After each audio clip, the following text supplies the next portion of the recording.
Hi there, I'm Raya from the COVID Recovery Initiative, and today I wanted to speak to you about the 3 R's of managing fatigue. Okay, so we do know that fatigue is a hugely common problem following COVID, during COVID and post-COVID, and we also know that fatigue is extremely debilitating. And when we experience fatigue, we wish we were experiencing tired. We now know that it's kind of a level up. We now know that fatigue is a whole body, entire life impacting symptom rather than a tired, we recharge and we're fine. So fatigue can be much more difficult to manage comparatively to a tired that we may have experienced in the past. And fatigue can be quite overwhelming and scary, especially in the beginning. So we do need to be aware that we are experiencing fatigue, and our management strategies may not work because we actually don't know how to experience fatigue and deal with fatigue unless we've experienced it in the past. Because as you may be aware, tired is actually different. Tired is something that we can recharge and feel better. Tired is something that sleep fixes, whereas fatigue is more relentless is probably my common statement. And as I said, fatigue is a whole body overwhelm. It feels like gravity is really heavy, and it's something that you just don't get over very quickly. And it's something that is really inconvenient for our entire life because it impacts absolutely everything that we do. So this is something that I think is extremely important to talk about, management of fatigue. And I come from the background of experiencing chronic fatigue syndrome, so I do 100% know what fatigue is, unfortunately. And I've spent the best part of the last 10 years of my life navigating fatigue, but also educating people on fatigue as well. And over the time, I've actually been able to identify that there are over 7 types of fatigue that we experience, and that will dictate how we manage it and also how we recover from it too.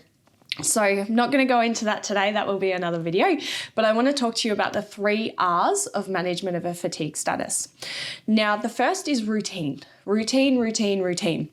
A fatigued body will thrive on structure and routine. Okay, so the more structure or routine there is behind our day, then the more our body can begin to adapt to it and learn to work with it.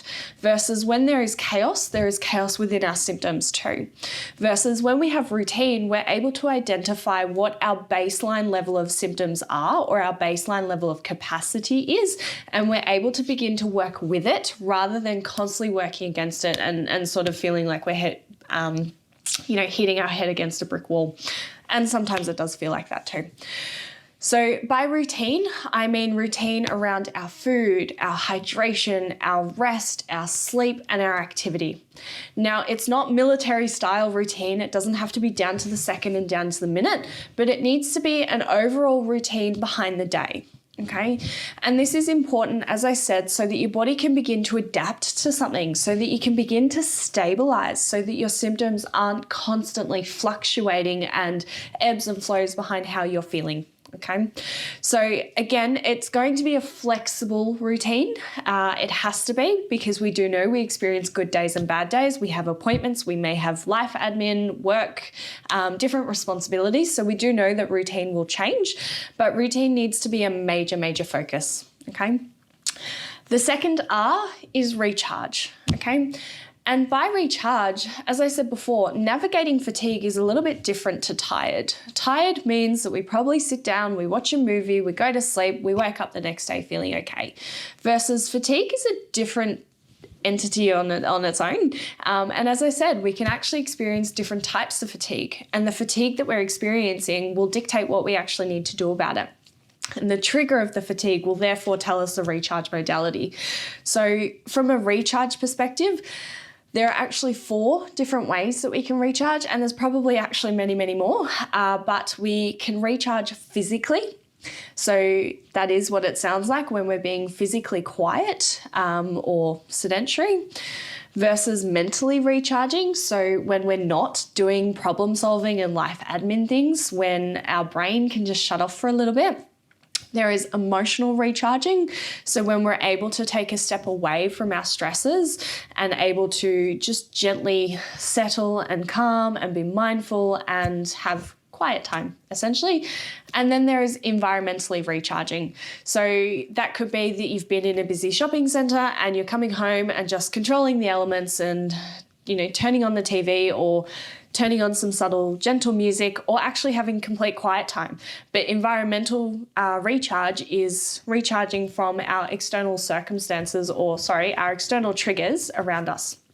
So we do need to recharge every single day, and recharge will be a very big part of our routine. There's the other R, but recharging should be a huge priority, because the more you are booming and busting, or the more you are doing too much and feeling crappy for doing so, we are recharging reactively. We are recharging because our body is forcing us to recharge because we have no option, we're feeling horrendous. Versus when we have a routine and we're recharging in the ways that we need to, we're able to better look after ourselves, we're able to better support our body, and we're able to stabilize. And there's that word again, you'll hear me say that a lot, stabilize. So recharging is a very, very big component of what we need to do. Now, the third R is review. We need to make sure that we're checking in. How are we managing things? What is our body tolerating? Where are our triggers?